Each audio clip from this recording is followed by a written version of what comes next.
anything else. You know, the timing of our visit here to Las Vegas and the SHOT Show is perfect. After yesterday's Second Amendment rally in Richmond, Virginia, we're surrounded by thousands and thousands of people who celebrate shooting, hunting, the outdoors, camping. Joe Bartozzi is the president and CEO of the National Shooting Sports Foundation. He served as the chairman of the board of directors of the Sporting Arms and Ammunition Manufacturers Institute. 2015, admitted to the bar of the U.S. Supreme Court. Fascinating guy. And what a responsibility he has. You got a few of your, closest intimate friends here at the Sands Expo and Convention Center this week, huh? You got 60,000 people from 113 different countries.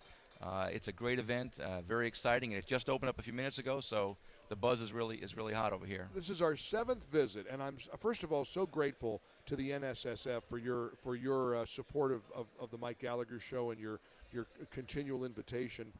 Because as my listeners tell me all the time, and we had an event here for our affiliate here in Las Vegas last night, AM 670, the Right Talk for Vegas.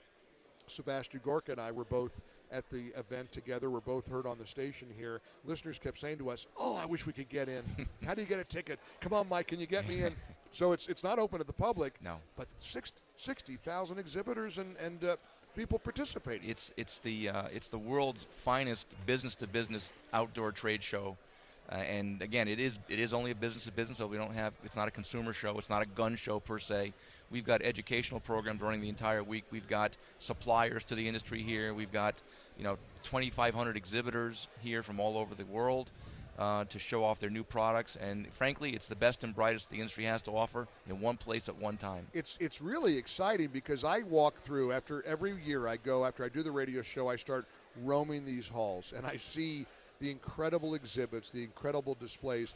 For people who can't be here and are listening around the country who wish they were here, what are some of the things that they might be eventually seeing in their community that are being rolled out here at the SHOT Show? Can you give us an idea of some of the innovative things that are happening in the world of shooting and hunting in the outdoors? Right. We have a whole section on just new products.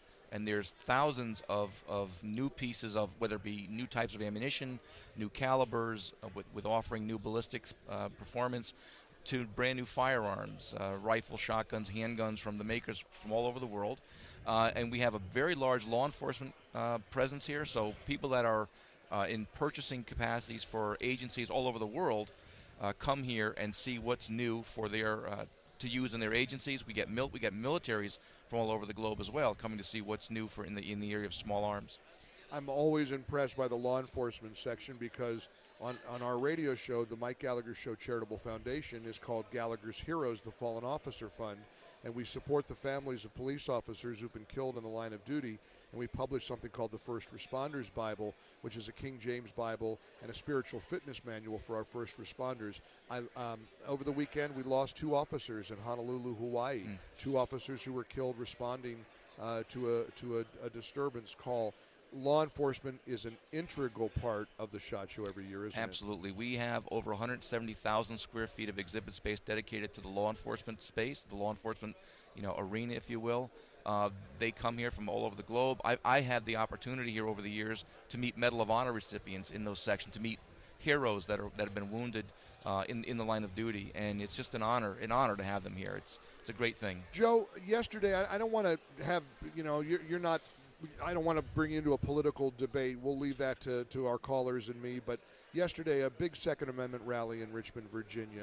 Right. The upside to that, and there's going to be a political battle that's going to go on all year. We got a big election coming up in November. But the fact of the matter is, Americans are having this Second Amendment dialogue now. There does seem to be an awareness of politicians who want to take away Second Amendment protections and those who are fighting for it. Can you talk a little bit about that sort of national conversation we're having right now about the Second Amendment as exemplified by the rally yesterday in Richmond, Virginia? Well, first of all, let me say I applaud the law-abiding, gun-owning citizens of Virginia. I sympathize and empathize with what they're going through. I live in Connecticut, so we're not much better, frankly, unfortunately. But I have to tell you, there always comes a tipping point in every debate, and you see whether they be presidential candidates or what we see happening in Virginia with, frankly, a rather belligerent legislature and governor. Why they're taking this approach, I don't know. But there's going to come a point in time when the American public is saying, you know what, fundamental rights, these are civil rights. The Second Amendment is a civil right, enshrined in the Constitution, and people are not really, or they ought not to be too eager to give up any rights, because once they're gone, they do not come back. They never come back. And if you want to see, just read some of the history around the world. What happened in Germany, what happened in Australia, what happened in France during the occupation during World War II.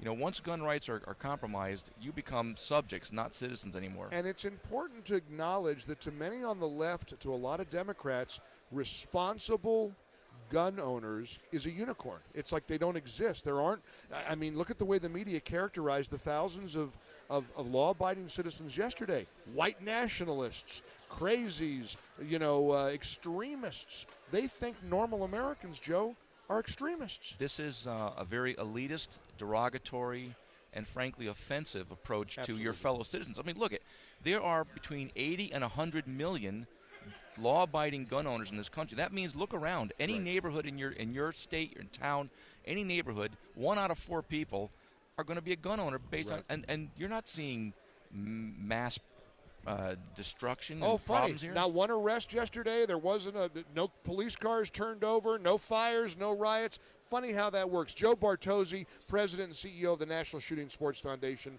Honored to be here again this year. Thanks for you taking time out of your very busy day to join us here on the Mike Gallagher Show, and we're so grateful for your support. Well, Mike, we really appreciate your support. It's great to be here, and I'm getting ready to go into the SHOT Show, so there I'm you looking go. forward to it. Here we go, SHOT Show 2020.